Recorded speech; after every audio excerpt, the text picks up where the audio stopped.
An important aspect of the Warrior's Way mental training method is developing a free mind. Okay, you can think of it this way. Our mental training goal is having our attention focus in the moment on the task. Okay, we're going to be more mentally powerful if we can have our attention focused that way. But it's hard to do, right? Why? Because we have these habituated behaviors that kind of lock our attention in a mental prison of sorts.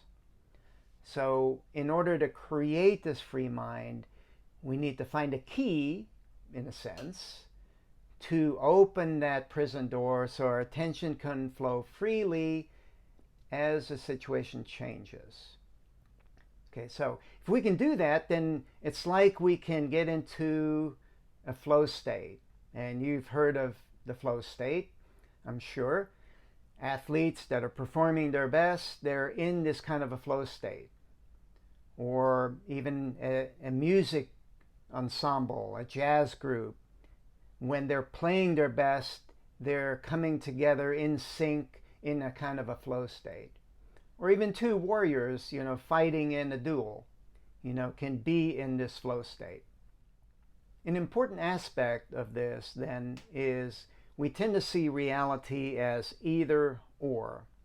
And we need to shift our perception to both and. In other words, we need to move beyond the polarities of right and wrong, good and bad.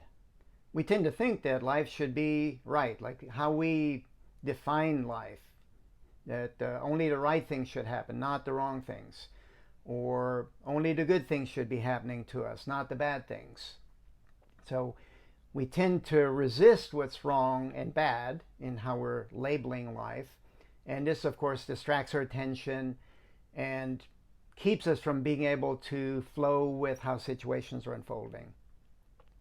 So rather than being attached to right and good, we need to find the middle way through right and wrong and good and bad.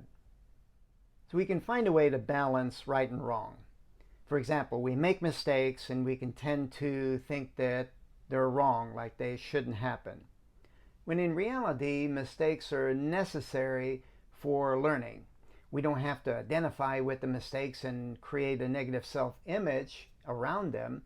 Rather, we can accept responsibility for the mistakes and look for the learning lesson. We can also balance good and bad. Instead of seeing stress as bad, for example, labeling it as bad, we can see stress as necessary for learning. And we can stay curious to that stressful struggle that we're in to find a learning lesson there. Learning requires both mistakes and stress. We work our way through stress, we make mistakes, and we learn from them. And this really requires a flexible mind. That's why we emphasize mental flexibility in how we're engaging with what's coming up in our minds, those limiting habits and so forth. So here, specifically, we can find a middle way through right and wrong and good and bad. So for example, in climbing, we make a plan, we engage in the climbing process, and we fall. Okay? We don't have to be attached to that plan. We can find a middle way through it by modifying the plan and blending with the rock, finding better sequences, in other words. We might reach for a hold, like in on-site climbing, and expect that hold to be big, and ends up being not what we expected. Usually that means it's smaller. And instead of resisting that, we find a way to work with that hold or choose a different hold. In relationships, we can be in an argument with our partner. We can expect them to be kind to us and then they criticize us. So instead of putting up our defenses and being reactive like that and insisting that our view is right, we can find a way to blend with the situation, modify what we're doing. And we can do this by both speaking our view on what we think is correct and right, and listening to our partner to understand their perspective. The middle way is not spineless in that we don't stand for anything. We stand for staying engaged. In a rock climb, we stay engaged by finding a way to blend with the rock, to modify how we approach this inanimate piece of rock so that we can flow more efficiently through the rock climb.